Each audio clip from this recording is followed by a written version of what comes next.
A ver, esto, claro, puede caer un poquito de arriba así al hablar de este tema, pero tenemos un pequeño contexto. Nosotros venimos de Mendoza,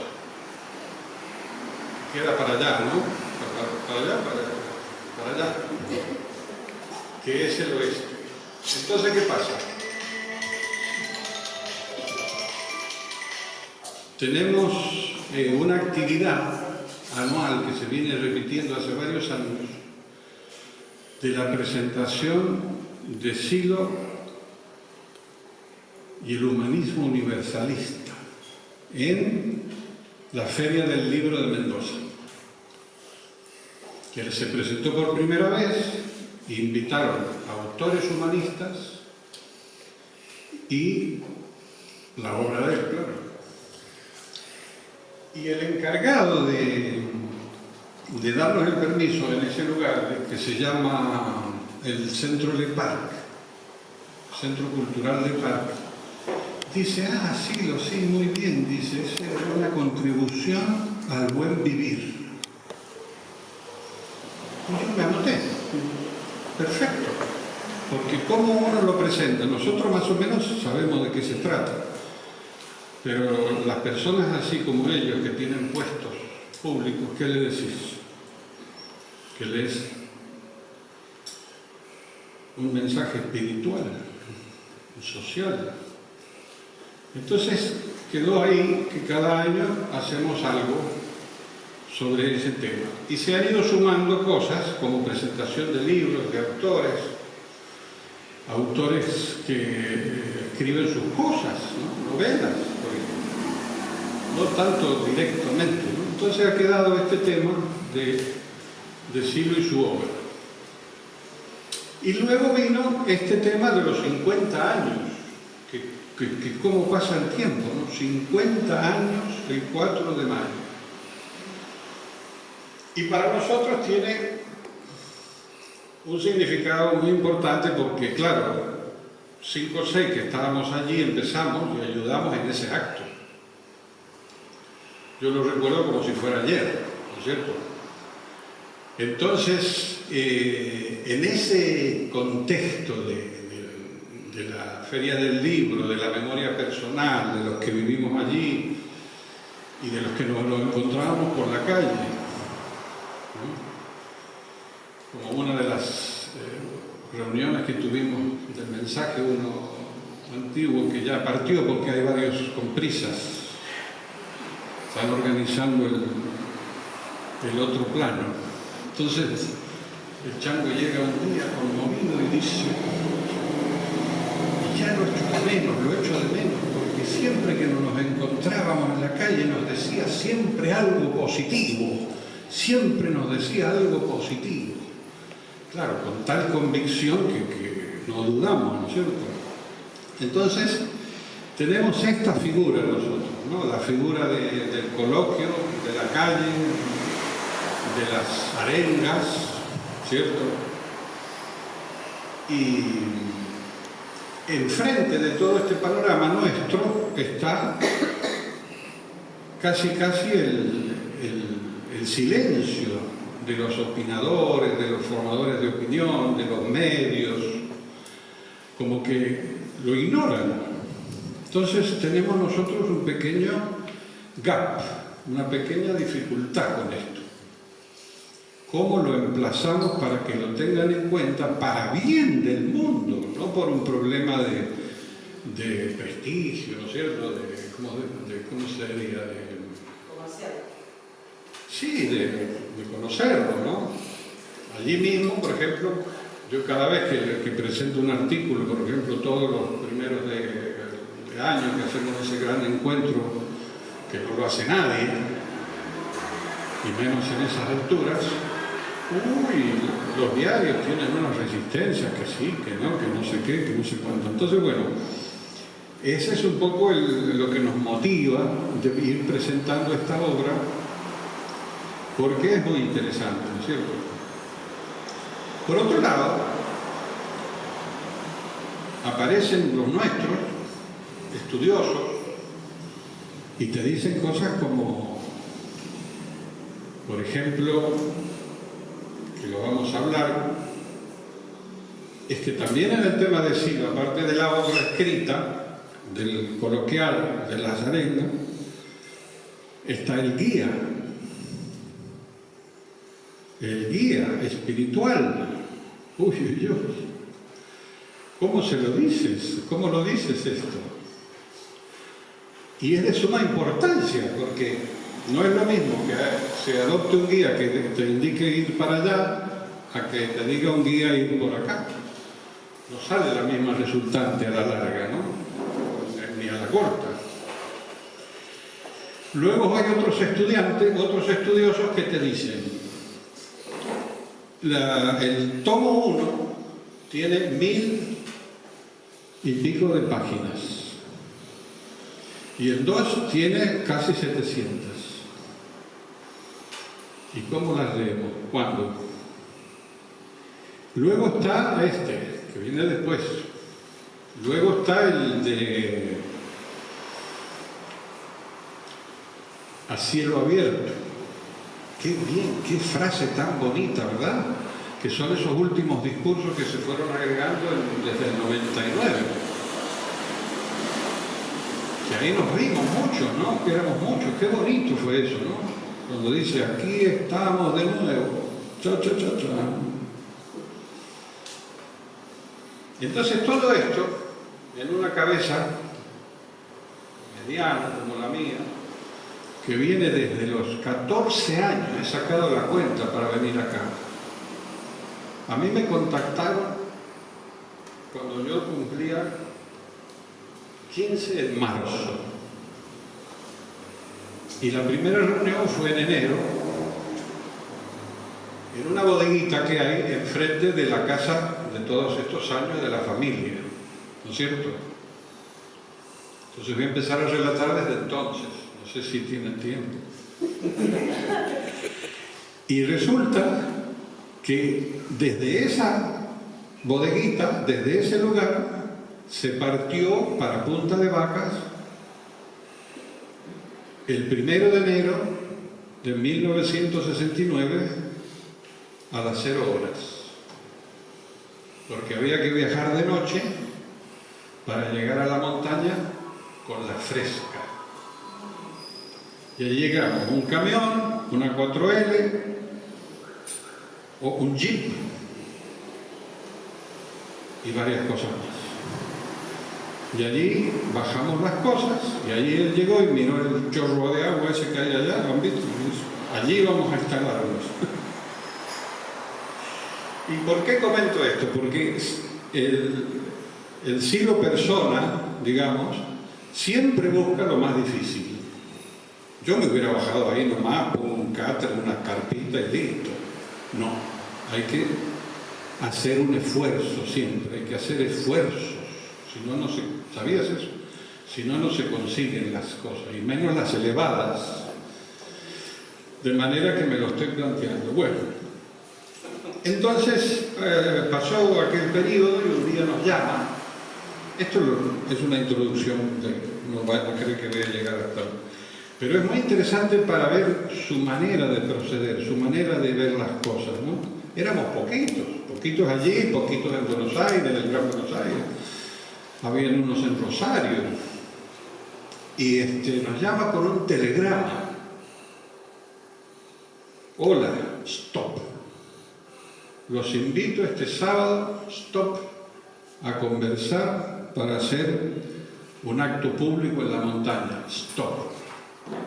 Un fuerte abrazo. Ta, ta, ta. He de aclarar que allá arriba, ahora ya no, hay una hostería. Había. Entonces allí fuimos a la hostería, la gente que estábamos en Mendoza, a planificar este acto. Supongo yo que eso sería marzo. Y bueno, ahí empezó. Antes hubo que concretar el lugar, en fin, toda una serie de cosas.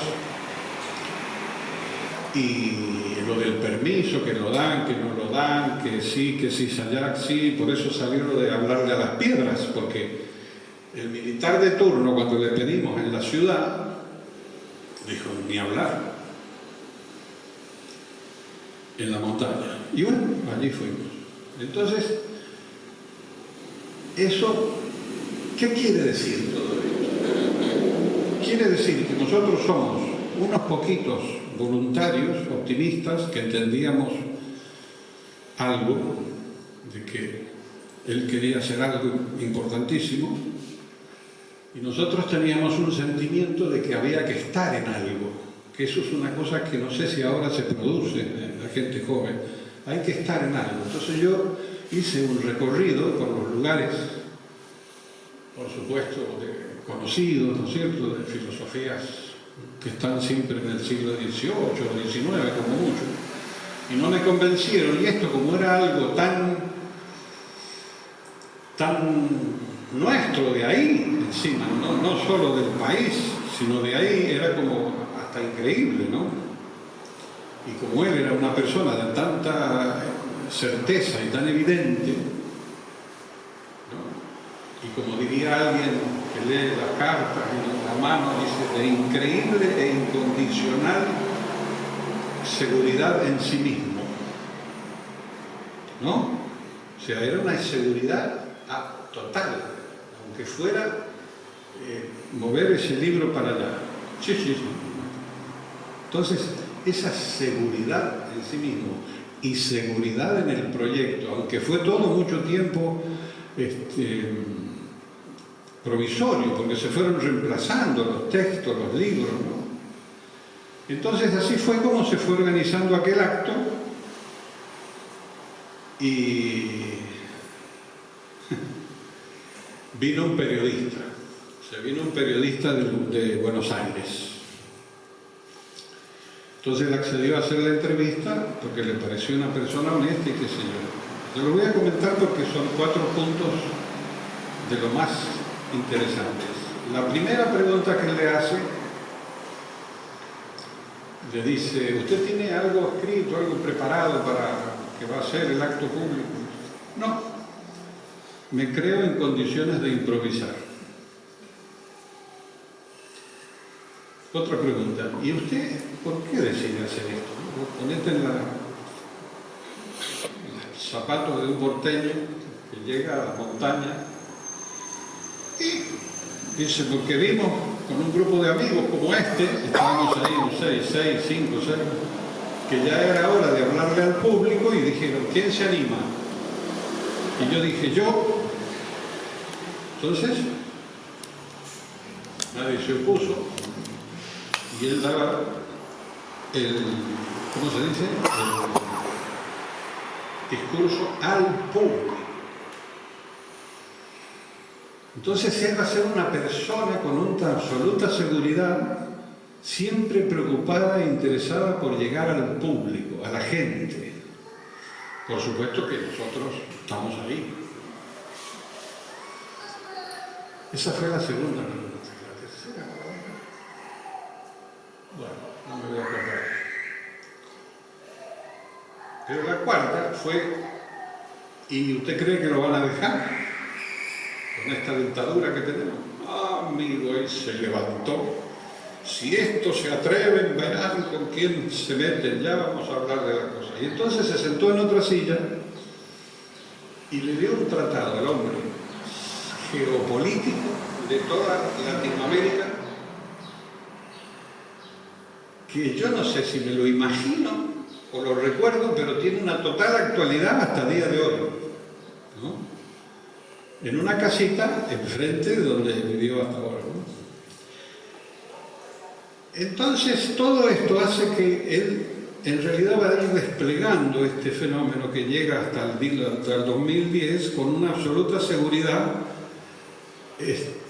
considerando la gente, las personas que estamos cerca y con quienes va contando, y palpando el público, no palpando, como se dice, el espíritu de la época. Él siempre nos decía, no, esto ya no va con el espíritu de la época, esto sí va con el espíritu de la época. ¿Cómo lo leería él? ¿Cómo lo entendería? Es interesante, ¿no? Cuando viene el acto, ¿cierto? Bueno, ustedes han visto varias imágenes, pero para mí una de las más interesantes es cuando entrega el caduceo, porque él había preparado el caduceo meticulosamente.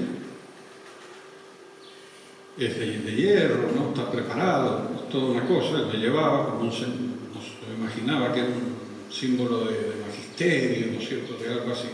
Pero en realidad, cuando llega el momento y él dice, y aquí te entrego esta esperanza, ha quedado, él se agacha y se lo da a la primera persona del público. Entonces ese caduceo estuvo pensado para que circulara entre todas las personas y volviera. Y volvió. Y se guardó y se recuperó, no sé, hará 10 años, no más. Entonces, ese símbolo de dar, ¿no? De querer no solo dar palabras y significados, sino de preocuparse de un objeto, me parece algo que lo define por completo en su obra, ¿no? Él viene a dar. No sé si existe en castellano la palabra dador. Él es un dador, sin esperar nada. Y aquí está. Bueno, esa es una introducción a todo este tema para que veamos, ¿viste?, el tema de por qué la obra no está muy fuerte en nuestra memoria. Y ahora hicimos en el día 4 de mayo, se le ocurrió a los que estuvieron en el acto de Buenos Aires hacer el raconto de todo el año ese, ¿no? Crónica, creo que se llama, Crónica del 69. Y claro, yo le pregunté, pero si casi no fue un acto, en fin. Y sí, pero estuvimos 6 meses preparándolo. Pintando paredes, pintando en Yala también, ¿no? Entonces, cada uno hizo una versión y se preparó ese tema. Y bueno, ahí hicimos eso que fue como muy interesante. Ahora bien, dentro del campo de la obra de siglo, ¿no es cierto? Nosotros tenemos, como sabemos, la 2, la 1, el tema del mensaje después, pero luego tenemos libros complementarios que fueron escritos casi por él, en estrecho contacto por él, y que tienen otros autores. Y eso les prestamos poca atención. Y son, por ejemplo, Simbólica, Alegórica y Sígnica, y Autoliberación. Esos 2 libros son complementos de psicología. Tendríamos que hacer un curso y estudiarlo todo junto, porque según el esquema de él, el psiquismo es una cosa que produce otras cosas, imágenes, ideas, etcétera, etcétera. Esas producciones es lo que estudia la alegórica, simbólica y sígnica. Y los estudios de simbólica y de alegórica son muy importantes para estudiar, para comprender los fenómenos personales y sociales. Por ejemplo, sería muy interesante estudiar, estuve pensando en las alegorías que se imponen en nuestro campo social en los días actuales, porque nosotros es como los sueños, los creemos reales hasta que despertamos, ¿no? Pero en el momento de soñarlos están vigentes. Lo mismo nos pasa un poquito en vigilia y lo mismo nos pasa a nivel social. Total, que su interés siempre es darnos elementos para comprender, para tener comprensiones. Y yo recuerdo con él haber tenido un par de conversaciones de que está bien tener comprensiones, pero también es importante entender, ¿no? Más o menos, a dónde van los tiros, ¿no? Sí, entender, pero no, lo nuestro es comprender. Y ha sido ya al final que hemos entendido que la comprensión se va a dar por esto último que él habla de la experiencia, ¿no? Si uno sabe que se pone un fósforo en el dedo puede ser complicado, pero cuando te quemas un poquito ya has tenido la experiencia, listo, no caben dudas. Podemos buscar ejemplos más felices, pero quiero decir que no sé si ustedes entienden a lo que quiero ir. ¿Cómo hace una persona para ponerse en esa posición de preocuparse de que al público general se le faciliten recursos de comprensión y de experiencia? ¿No es cierto? Porque él toma toda una decisión en un momento dado. Él deja la facultad como alumno brillante. Y solamente hay un filósofo que dejó el mundo académico. Toda la mayoría siguen en esos mundos y ahí hacen sus carreras. Entonces, claro, alguien los estudia, claro. Pero él decide dejar el mundo oficial y comenzar de cero. Como hay un vídeo que hace poco he visto, dice, empezamos en un garaje y éramos 6 o 7. Y es así, es tal cual. Ese garaje existe todavía. Entonces,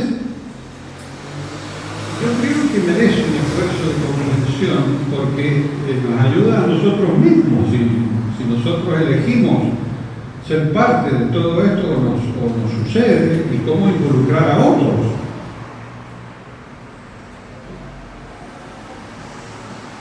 También hay otros libros que complementan a este, que también han sido que he escrito en relación con él, que es el informe Tócale, y creo que distintas vías de humanismo, ¿no?, del Salvatore, algo de eso.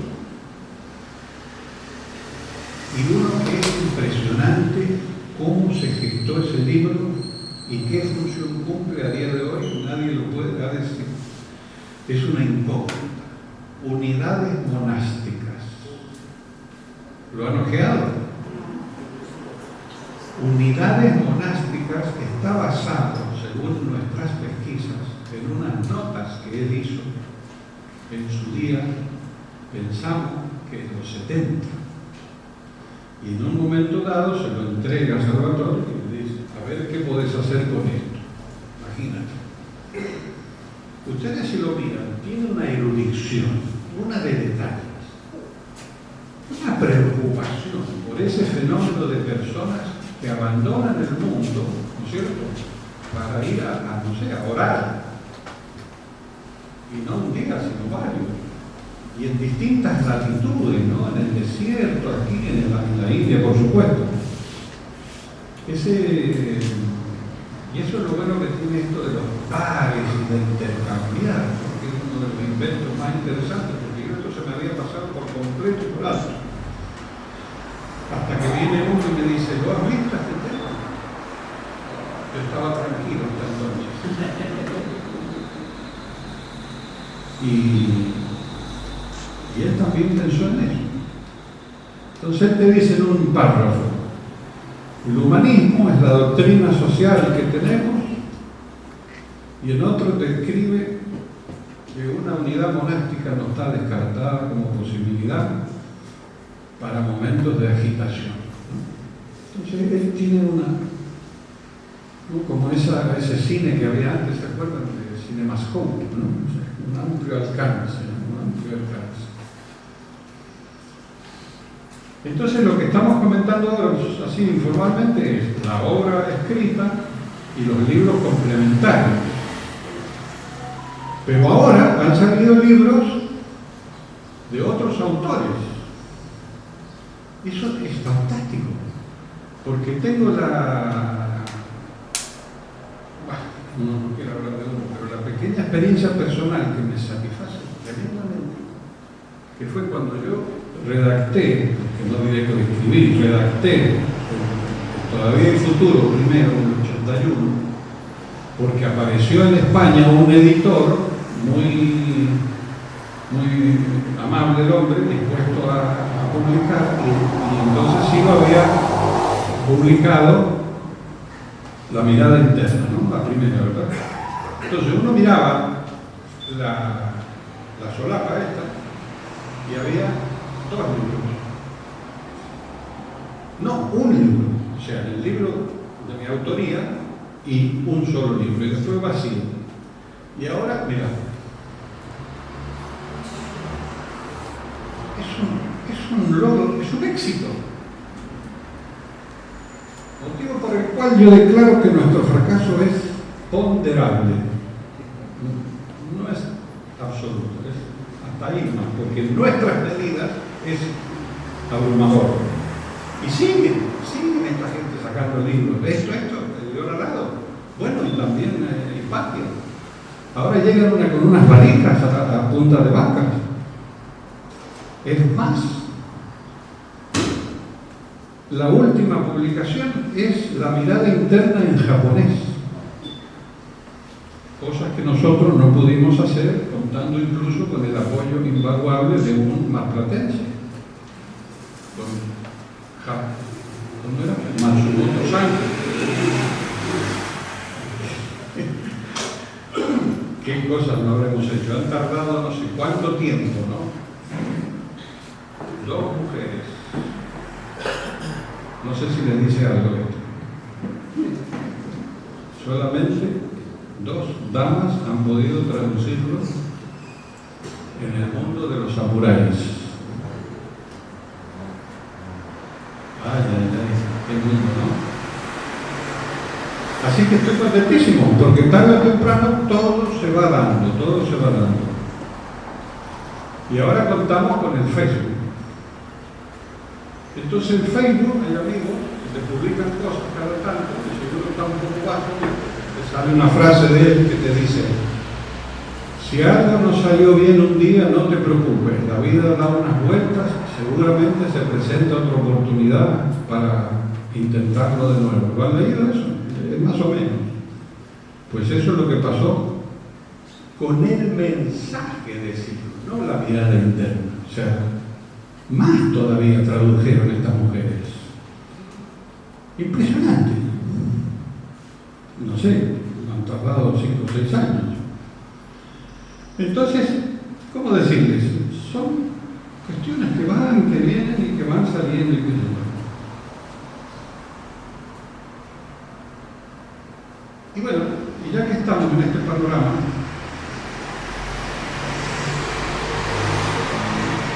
he de decir que como antiguo,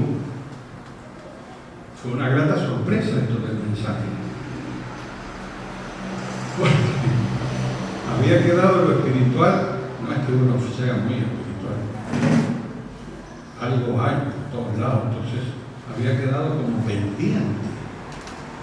Y de repente, ¡pum! Entonces yo tuve 2 ocasiones de estar presente cuando lo comento así, me refiero simplemente que es de buena fuente, estuve ahí, no es que yo quiera nada especial.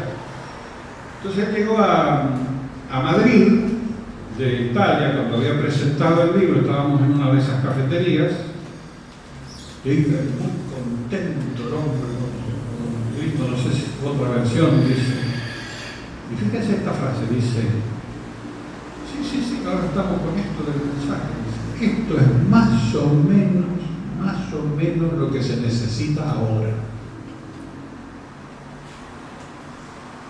O sea, él es consciente de que esta sociedad universalizada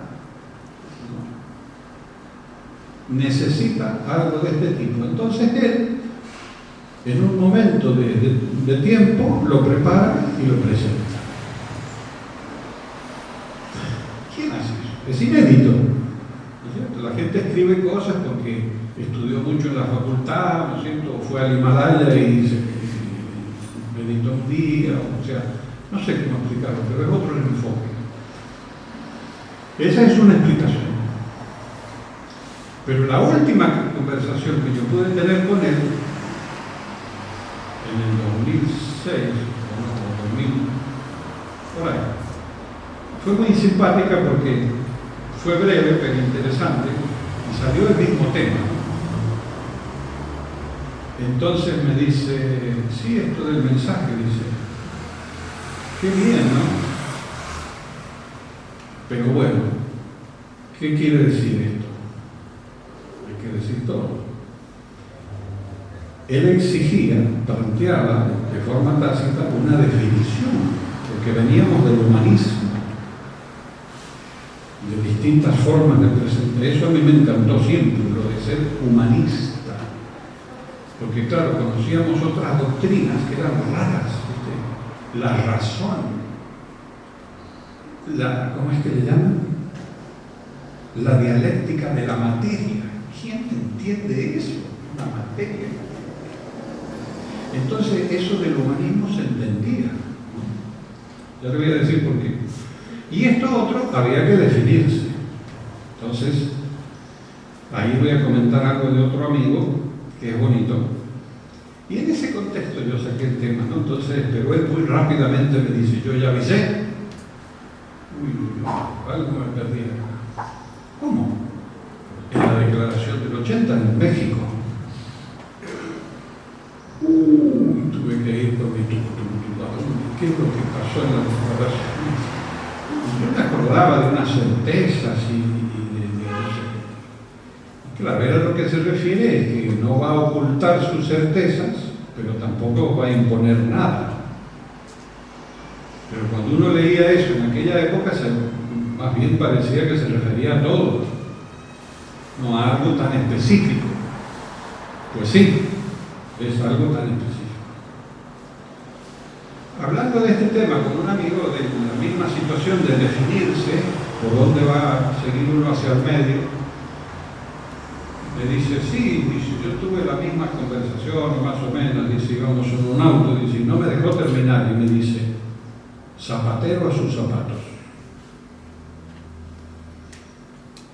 Claro, esto en el mundo feminista actual, no podés decir zapateras a sus zapatos, entonces costureras a sus zapatos. Pero bueno, se traduce como que donde uno va a rendir mejor y donde uno se siente más capaz, uno se aplica.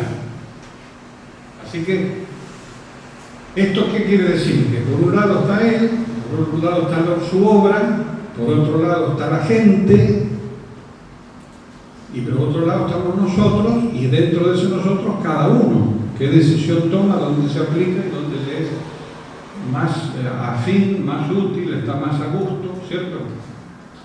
Porque la última frase que me dijo ese día fue muy interesante, de lo breve y lo específico. Me dice, sí, claro, dice, ahora estamos con esto de lo profundo. Entonces mi memoria se va a los comienzos cuando hablábamos de la supraconciencia. Después hablamos de ampliación de la conciencia, después de la conciencia objetiva. Entonces, evidentemente, yo me tenía que actualizar, como el programa de... Tenés que poner el último programa, ¿cómo es? Sistema operativo, hay que actualizar. Entonces, estamos en esto de lo profundo, que la gente lo puede entender. Otra vez, a la gente. Y que está detrás de los ojos.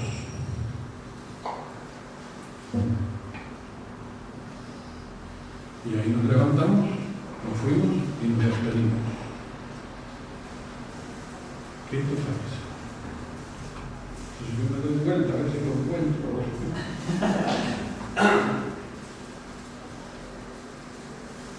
Y lo ha pensado todo.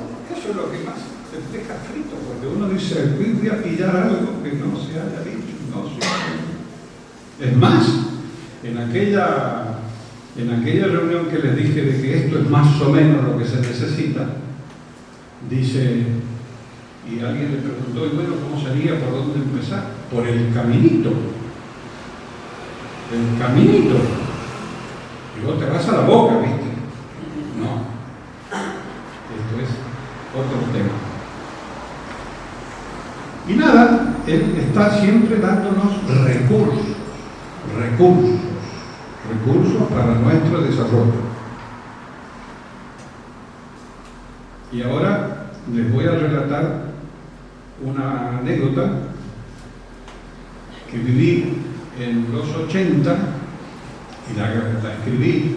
Me fui rápido a mi casa porque desde entonces, como una de esas frases que están escritas en el Partenón, ¿viste?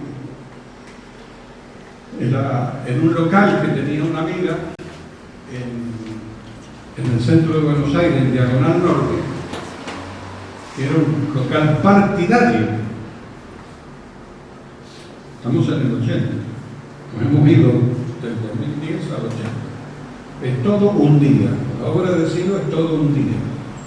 Es como la literatura de James Joyce, creo, ¿no? Todo sucede en un día, un libro así de grueso. Entonces, en ese contexto de las actividades partidarias y candidaturas, él hace dos cosas. Primero, nos muestra uno de los cuentos que había escrito en este libro de León Alado. No me acuerdo muy bien, creo que había una estrella y algunas cosas. Y en otro momento se levanta, como siempre, así, da una vuelta y dice, claro, y uno se preguntará cómo vamos a invitar, ¿no? Cómo vamos a llegar a la gente. Entonces dice, la gente tiene otras necesidades que las básicas. ¿Cómo? Necesidades afectivas, necesidades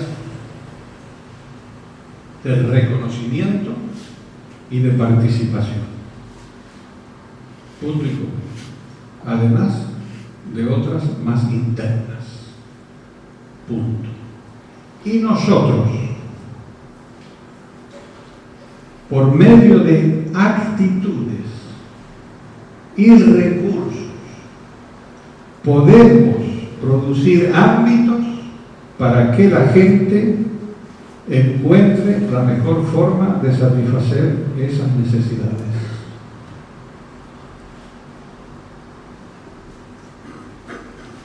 Todavía me lo acuerdo y siempre lo cuento, porque es un tratadito, ¿viste? Es un tratadito. Y por el lado de las necesidades, aunque él después ha dicho que las necesidades nunca te llevan a un gran sentido, ¿viste? Porque una vez que se satisfacen, pues hay que esperar que surja otra. Pero los estudiosos nuestros han visto de que si uno insiste en las actividades nuestras de trabajo interno, se convierte en necesidad. Las mejores experiencias se añoran. Entonces, la necesidad siempre es un motorcito que ayuda, pero a lo que voy es esto de los recursos, ¿no? Y ese me parece que es el seudónimo de Silo, ¿no? Yo siempre se lo quiero explicar a los periodistas y nunca llego, porque siempre me dicen algo en el medio y me cortan, ¿no? Pero claro, un siglo, ¿viste? Aquí sí, pasamos por el puerto, está lleno de vacíos, lo llenamos de recursos y cuando necesitamos vamos sacando, ¿no? Ahora ahora el otro, ¿no? Y a nosotros, los que lo hemos conocido en persona y nos ha dicho cosas así, frases como las que he comentado, siempre surge una de estas. Y los otros días una amiga me comentaba que había superado una serie de cosas, pero le había aparecido otra problemática. Bueno, tenemos muchos recursos. Entonces siempre me trabaja la memoria, ¿no? En un momento va a llegar algo y entonces, ¡pum!, me sale un recuerdo. Lo comento porque es fuerte, dice, más o menos, sí, en los 80. Había un amigo que participaba ahí en Mendoza que había sido detenido, había estado en las detenciones estas tremendas. Entonces, claro, tenía unos recuerdos que imagínate. Claro, a mí conocer ese dato me impactó. Entonces, en esas cosas que uno encuentra ahí, se lo comento como si eso requiriera de algo especial. Entonces, mira así y dice, ¿cómo? ¿Todavía con eso? Si ya tiene recursos. Ya tiene recursos. Venga, pasa es que él tiene sus aportes. El asunto es que hay que aplicarlos. Y otro que me acuerdo, que también, como verán, un poco ingenuo, ¿no? Había una amiga que también tuvo una dificultad grande con este tema, ¿no?, de la detención y sus consecuencias. Y pasó el tiempo, entonces ella dice que estuvo trabajando una de las experiencias guiadas repetidamente. Y finalmente obtuvo buenos resultados. A mí me llamó la atención eso de repetidamente. Yo creía que se hacían una o dos veces y ya está. Entonces yo se lo cuento, y vamos caminando, se lo cuento, me mira y me dice, o sea, yo le digo que repetidamente le ha dado buen resultado. Me mira y me dice, chocolate por la noticia.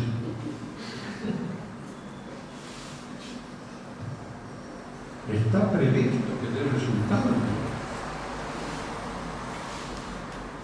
Y ahí me voy al día que estamos en un lugar y recibimos por correo el primer apunte de la mirada interna, escrito a máquina en las hojas esas de Argentina que nadie más en el mundo tiene, pero no había fotocopia en esa época, así que no hay problema. Entonces estábamos dos en la habitación. Entonces empiezo a leer y veo que es importantísimo. Entonces se lo doy a la otra persona. Una hoja, una hoja. Y en un momento dado, esta persona, mujer, sensible, importante, empieza a respirar entre forma entrecortada. Pues había llegado a la página esa de la fuerza y estaba haciendo el ejercicio. Otra vez, el ingenuo se sorprende. Pasa el tiempo, hay una reunión, se lo comenta. Fíjate, ha pasado tal cosa. Me mira. ¿Y qué? Si para eso está escrito. Si está escrito pensado para eso. Para que el lector ya tenga una experiencia. Así que, como verán, el riesgo de preguntar es alto. Y bueno, ya no digo más porque seguimos y hay tantas anécdotas de esta, aunque hay dos o tres que me interesa comentar, pero vamos a comentar una más, es la obra de Silo, él como obra, ¿no es cierto? Él con sus decires y sus cosas, pero ahora viene un estudio que hacen unos amigos, ¿no?, que siempre son muy estudiosos, pero fíjense que es interesante este caso. Este es Dario Ergas y un marplatense, Fernando García. Él sobre todo, Dario, hace un estudio sobre el mazdeísmo y la Uramasa, que ya lo hemos hablado y todo eso, pero desde otro enfoque. Pero el tema es que van a entrevistar a la India, a un experto parsi, es decir, en inglés se dice un scholar, un erudito del zoroastrismo hindú. Entonces le preguntan cosas del tema, ¿no?, en inglés, por supuesto, después salen subtítulos, ¿no? Pero hay dos que son interesantes. Entonces le preguntan sobre la buena mente, que es el antecedente nuestro del buen conocimiento.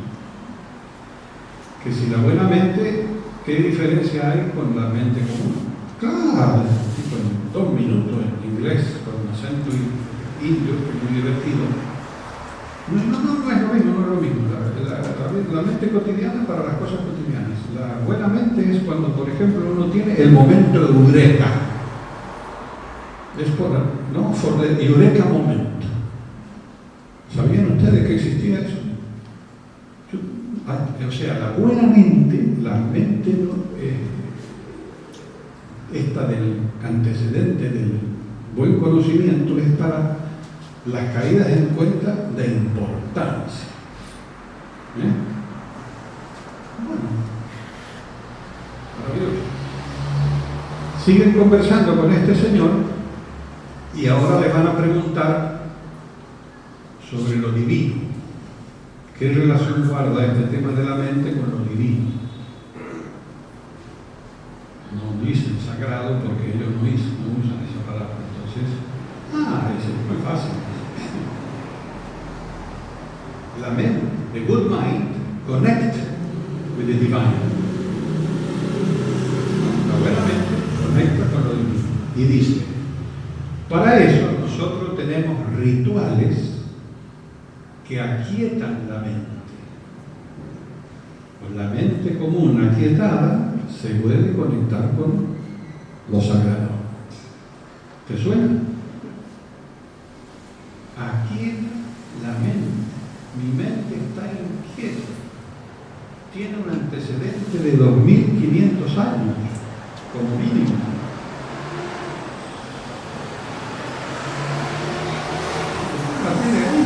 O sea, todo lo revisa. Inclusive me vino a la mente una vez en Perú, qué sé yo, en el 75, que él decía, estamos haciendo rescates culturales. Bueno, este es un rescate cultural. Y me dice, a ver si tenés conocimiento de esto. Tengo en mis manos un escrito que dice, la frecuencia con la mente sin ruido. Retiro, Mar del Plata, 1975. Yo le dije, estoy en Mar del Plata, pero no te garantizo sin ruido. No le dije eso porque voy a desalentar. Pero digo, ¿cómo sucede en este universo nuestro? Estamos con esto del parsi, la mente, el coso, y el otro viene y encuentra, ahora tenemos que ir a buscar alguien que tenga en la base de datos ese material. Entonces, este es el tema que me interesa a mí explicar. Y bueno, hay tantas cosas, ¿no? Pero bueno, esto está en el contexto que les decía, ¿no? Que cuando lo queremos explicar por ejemplo, la otra vez en una biblioteca se hizo un encuentro ahí de unos intelectuales, de estas personas que están en las actividades sociales de este país, ¿no? Y una de las señoras me había preguntado sobre Silo. Yo le regalé el librito y nada, no te lo consulta, pero bueno. Entonces yo digo, bueno, entonces me dijeron que les hiciera un breve resumen y en relación con el momento actual que se vive en el mundo, in the world, porque ahora hay líos aquí en Mendoza, pero también en Irán, en Irak, no sé, en dónde no. Entonces, yo le digo, mira, el esquema de él es muy sencillo. Él nos lo explicó una vez, que las bases las puso en punta de vacas y dijo, esto es un recuadro, la no violencia, superación del sufrimiento, el ser humano como valor central, en aquella época. Es más, volvió sobre ese tema y dijo, si nosotros fuéramos pintores, empezaríamos pintando el marco, la no violencia, no. Entonces yo lo explico y el otro me dice, no, es ingeniero el que me habla, me dice, no, hay corrientes filosóficas que encuentran a la violencia en ciertas oportunidades justificadas. Y de ahí me rebatió otra cosa, me rebatió otra, y yo me dije, tenemos problemas. Houston, tenemos un problema. Algunos no están dispuestos a escuchar. Y descubrí dónde está el truco. Cuando Silo opina, ¿cierto? te opina, tenemos un problema, hay lío, hay estallidos sociales, no sé qué, y plantea inmediatamente soluciones. ¿No es cierto? No les gustan esas soluciones. Ellos quieren las soluciones que saldrían de sus propios planteos, que son los que llegan a estos problemas. O a lo mejor no, hay alguna solución, sí, es verdad. Pero quiero decir que todo tan preparado, delatar un problema, o como él nos decía, ¿cómo es que nos decía? La injusticia, ¿no es? Bueno, declarar las injusticias, declarar los problemas y posibles soluciones. Siempre es mejor una buena propuesta que una crítica. Muy bien. Vamos a hacer un alto. ¿Les parece? De 10 minutos. Y vamos a pasar a la lectura de una parte un poquito más cerebral.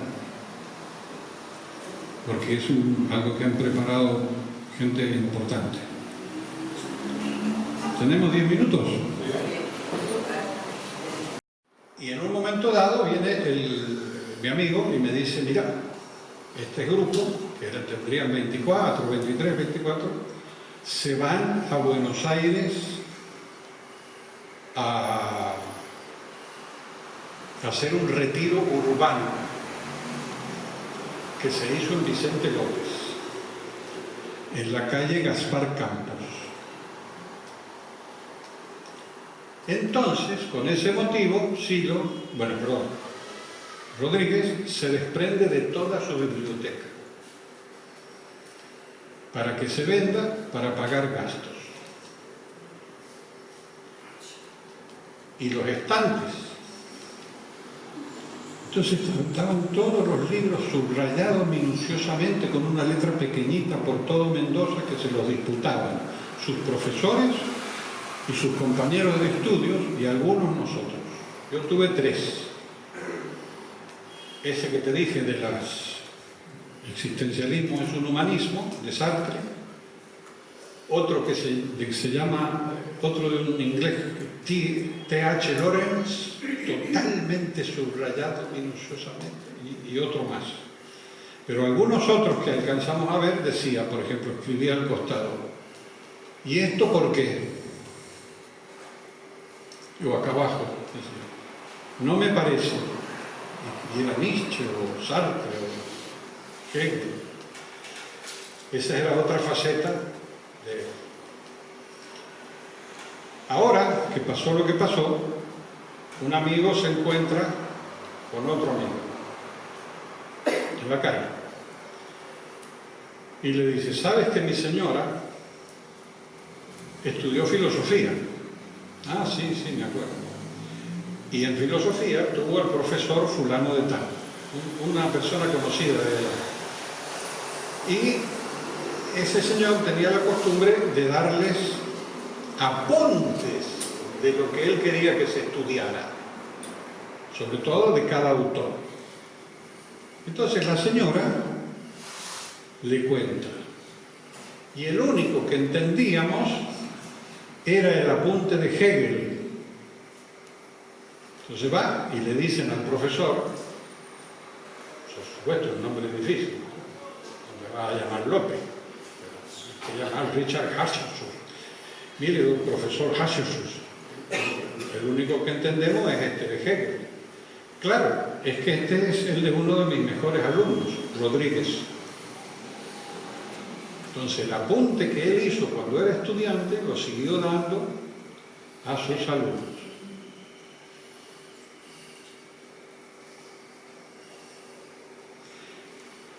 Entonces, para completar esta película, nuestra interpretación del fenómeno es que él se prepara desde los 12 o 13, 14 años hasta los 20 y tantos y lee todo, practica todo. Como le dijo a un amigo, uno de sus libros preferidos era un diccionario así, ¿de qué? Diccionario de recetas industriales. Este era mi libro preferido, ¿veis? Entonces él estudia todo, practica todo y ahí empieza su aporte. Y tiene dos frases que yo recuerdo de particular interés de aquellos tiempos, ¿no? Una que dice: si hubiera existido o hubiera surgido un movimiento que interpretara los valores que nosotros interpretamos, nos hubiéramos sumado sin ningún problema. Como no lo encontramos, hemos decidido crear el nuestro.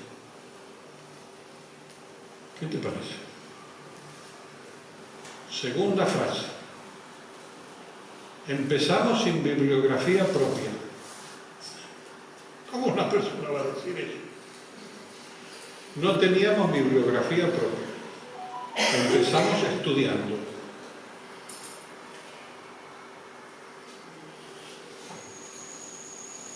Y ahí empezaron los primeros libros, esos que existen y que fueron los segundos.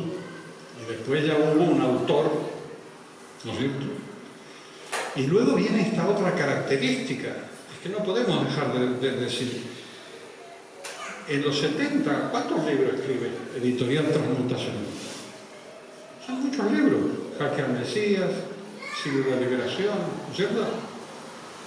Y como cambió su enfoque estratégico, y cambió su enfoque, etcétera, etcétera, los descartamos. Ningún problema. Jaque al Mesías, escrito cuando terminó el 69. Y tuvimos el honor de que fue el primer libro traducido y publicado en francés. Y el héroe se llamaba Rama, ¿de acuerdo? Bueno, la semana pasada, antes de venir acá, quería venir preparado y quería saber quién había sido Rama. Y Rama es uno de los hindúes, del Ramayana, pero fue uno de los pocos reyes sabios, no un dios. O si fue Dios, se encarnó, porque ellos son así, a la tarde una cosa, a la mañana otra. Y él elige ese seudónimo, ese personaje, un rey sabio. Bueno, yo creo que ya de anécdotas y del perfil de Silo ya lo tenemos.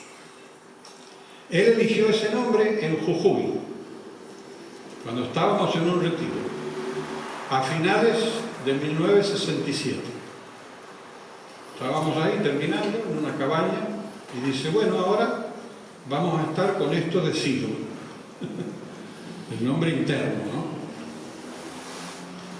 Y después, cuando íbamos terminando ese año, ese periodo, dice: y ahora, mientras nosotros, los que habíamos participado y otros, íbamos a empezar a hacer los grupos y toda aquella etapa, nos vamos a encargar del fenómeno Silo.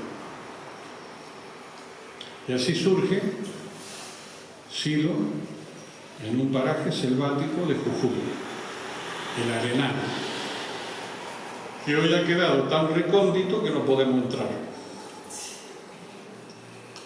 Y como ese se perdió, por eso se consiguió Yala. Y eso lo dejamos para el año que viene. Porque tiene su cuestión, el tema de Yala. Bueno, les voy a leer algo que me parece interesante, que es más, como diríamos, un poquito más académico,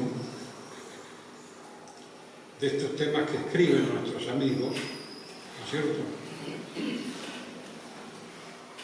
Y aquí tengo la frase que se las traía aquello que decía que yo fui, que ya lo dije en la charla de México, ¿verdad? En la Declaración de México. Se refiere a esto. No es valiente de proclamar las propias certezas. Las propias certezas. Además de todas las otras que han proclamado. Pero es indigno de la verdadera solidaridad tratar de imponerlas. Y acá viene el gran drama del dilema humano de que hay que elegir, ¿no? Hay que elegir, nosotros y la gente. Bueno, muy bien. Entonces acá hay un texto que escribe Maxi, elegido en Punta de Vacas, que él está un poquito centrado en este aporte de las ascesis, que es el trabajo personal sostenido, y escribe algo que me parece muy importante de tener en cuenta, pero que va a mencionar ya el último tramo de nuestro autor, que es lo del guía espiritual. El guía espiritual tengo yo aquí, que apareció por el 2006 en una reunión de Mendoza y otra de Milán, que dice: necesitamos dar una señal fuerte y clara en este momento histórico, creando una referencia a nivel mundial. En este momento de confusión y derrumbe del sistema, un guía apunta a un cambio de civilización. A propósito, otros guías que han aparecido en la humanidad son de la zona norte, de la zona llamada Euroasia. Y nosotros venimos, como él dice, casi en el límite donde termina Occidente.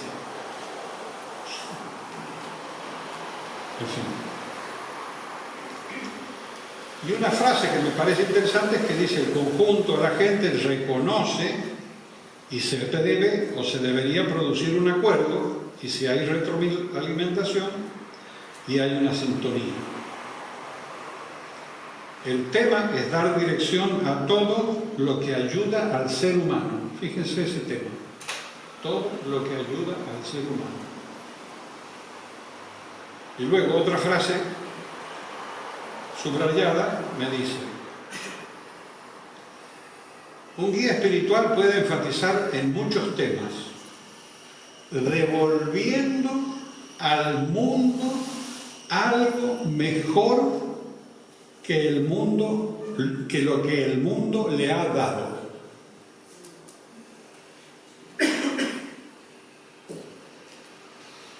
Es impresionante. Es impresionante. Luego, como ustedes saben, en este tema de las sedes y del trabajo interno fino, lo que importa ya no es tanto la buena mente, sino la mente inspirada, el acceso a la mente inspirada, que lo explica en Psicología 4, ¿verdad? Y en un párrafo que yo he copiado de algún acta, en unas notas en algún lugar del 2000, dice: basta un puñado de los nuestros, digamos, en conciencia inspirada para dar vuelta a la historia. Basta un puñado. Yo creía que se necesitaba una legión. Así que bueno, ya les digo que esto más o menos lo tenemos ya clarificado. Bueno, aclarado este punto, entonces Maxi dice, lo leo, ¿no? Se toma la figura de Silo tratando de abarcar su obra, viendo antecedentes históricos y reconociéndolo como guía espiritual. O sea que él ya da ese paso.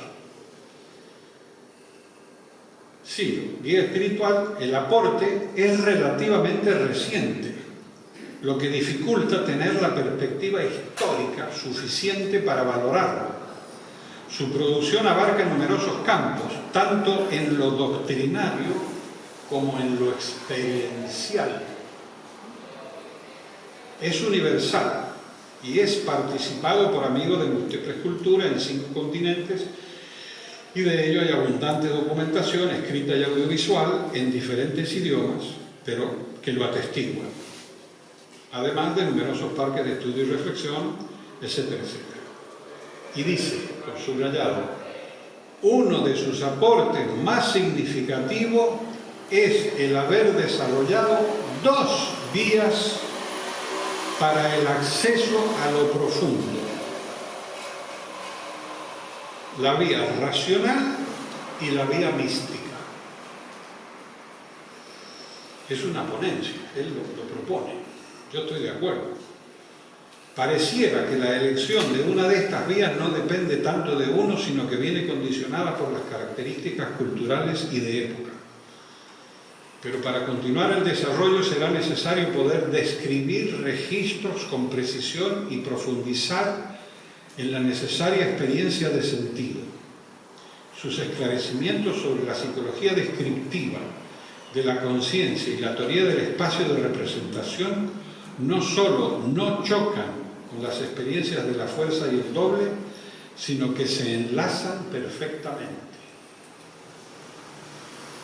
Si rastreamos personas o movimientos que marcaron un desarrollo espiritual en la historia del ser humano y que se extendieron más allá de las culturas donde se iniciaron, podemos destacar, el chamanismo, Akenatón, judaísmo, Zoroastro, Buda, Lao Tse, Pitágoras, Sócrates, Platón, cristianismo y el Islam. Yo le pregunté, ¿por qué no se menciona a varios más? Y es que varios más no son universalistas. Están ahí en las ciertas zonas. Así que él encuentra estos antecedentes. No entramos aquí en grandes místicos o grandes pensadores que en muchas ocasiones se encuadran o derivan de estas corrientes. Silo y el nuevo humanismo reconocen estos aportes. Entonces, hay budistas humanistas, islámicos humanistas, ateos humanistas y así siguiendo. En su primera enseñanza pública, en el 69, La curación del sufrimiento, expresó los fundamentos principales de su doctrina, que más adelante desarrolló con profusión. Allí se transmitió la ubicación adecuada para comprender. Se habló del sufrimiento y la necesidad de superarlo, el deseo, el placer y el dolor, y la denuncia. Eso es lo que quise decir recién, que es lo que está ahora, recién hablábamos, y que está en boga y la gente está en boga. La denuncia pública de múltiples formas de violencia y de intolerancia. También habla de la fe interna, de la meditación y acerca de un futuro alegre y esperanzador. Sus desarrollos en el campo de la psicología descriptiva y de la conciencia son notorios, dice. El desarrollo en el campo social ha sido evidente en el nuevo humanismo y en sus organismos, desde la Comunidad para el Desarrollo Humano, la Convergencia de las Culturas, el Partido Humanista, el Centro Mundial de Estudios, Mundo sin Guerra y sin Violencia, y el movimiento alcanzó más de 1 millón de adherentes por todo el mundo en los últimos 50 años, traspasando las barreras entre culturas, ya que profundizó en sus aspectos esenciales y comunes. Forman parte de este escrito de Silo el intercambio con el primer ministro de Sri Lanka, la visita al presidente Kaunda en Zambia, la presentación de sus tesis sobre los predialogales al aceptar el honoris causa ante los académicos de Moscú y su exposición ante el Summit de Premios Nobel de la Paz en Berlín. Incursiones en la literatura con el Día del León Alado, premiado internacionalmente, experiencias guiadas que aterrizan una compleja psicología al ciudadano común que busca abrirse camino en el mundo, y discusiones historiológicas que detallan cómo la imagen que tenemos del mundo determina la forma en que estudiamos los sucesos históricos. En Humanizar la Tierra describe el camino desde la experiencia profunda a los temas sociales de la educación, la justicia, etc. En Carta a mis amigos acomete las encrucijadas del mundo que nos toca vivir. Mitos raíces universales, la religiosidad en el momento actual y el tema de Dios clarifican la religiosidad, la imagen del mundo y los procesos históricos y desarrollan esta inmensa producción que necesitará multitud de estudios, que no es lo que abarcamos en este pequeño esquema. Nos centramos en la figura de Silo como guía espiritual porque prioriza la experiencia del sentido sobre cualquier creencia y da los elementos necesarios para describir y profundizar sobre esa experiencia. No se queda ahí, sino que funda y desarrolla el movimiento humanista, los múltiples organismos, como hemos dicho, prevé la desestructuración de un sistema que carece de lo más básico, la experiencia de sentido, y da su mensaje. En un nuevo horizonte espiritual, el mensaje de Silo, para que cualquier ser humano que lo necesite y reconozca su fracaso y su necesidad pueda resolverse y acceder a esa experiencia. Su doctrina no es apocalíptica, y si bien avisa de la crisis que se produce por el nihilismo creciente, afirma que comienza un nuevo ser humano y una nueva historia y describe cómo esa nueva sensibilidad está ya en el mundo actual. Este nacimiento del espíritu, ¿ya la cosa que dice? El nacimiento del espíritu se percibe en los parques de estudio y reflexión que incentivó en los últimos años lugares donde confluyen simpatizantes del movimiento, del mensaje y distintas gentes que profundizan en los temas específicos ya mencionados. ¿Qué les parece? Esa es la ponencia de este amigo. En su homenaje a Silo, en el 10º aniversario de la Internacional Humanista, Salvatore Pulera, el 7 de enero de 1999, hace el siguiente testimonio. Solo decir esto. Últimamente, y a pesar de nuestra larga familiaridad, me ha ido surgiendo cada vez con mayor fuerza la pregunta: ¿quién es verdaderamente Silo? Entonces, para encontrar una respuesta, he seguido el consejo que él mismo me dio cuando yo buscaba respuestas a preguntas importantes sobre mi vida. He lanzado la pregunta a lo más profundo de mi conciencia y he esperado la respuesta, que ha sido esta. Silo es un guía, un iniciado, alguien que posee una llave para abrir la puerta del mundo del espíritu.